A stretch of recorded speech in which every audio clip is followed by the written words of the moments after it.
அஸ்ஸலாமு அலைக்கும் வரஹ்மத்துல்லாஹி வபரகாத்துஹு.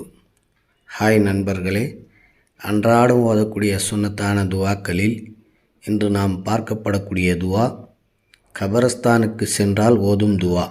சொல்லுங்கள். பிஸ்மில்லா ரஹ்மானி ரஹீம். அஸ்ஸலாமு அலைக்கும் யா அஹ்லல் குபூரி யஃபிருல்லாஹு லனா வலக்கும் அன்த சலஃபுனா வனஹ்னு பில் அசர். அஸ்ஸலாமு அலைக்கும் யா அஹ்லல் குபூரி யஃபிருல்லாஹு லனா வலக்கும் அன்தும் சலஃபுனா வனஹ்னு பில் அத்தர். அஸ்ஸலாமு அலைக்கும் யா அஹ்லல் குபூரி யஃபிருல்லாஹு லனா வலக்கும் அன்த சலஃபுனா வனஹ்னு பில் அத்தர். இதனுடைய பொருள், யா அல்லாஹ், மன்னரில் உள்ளவர்களே, உங்கள் மீது சலாம் உண்டாவதாக. அல்லாஹ் உங்களையும் எங்களையும் மன்னிப்பானாக.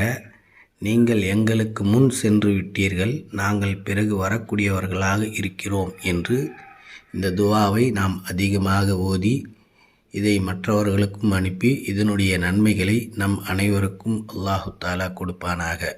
ஆமீன் யா ரப்பல் ஆலமீன். அஸ்ஸலாமு அலைக்கும் வரஹ்மத்துல்லாஹி வபரகாத்துஹு.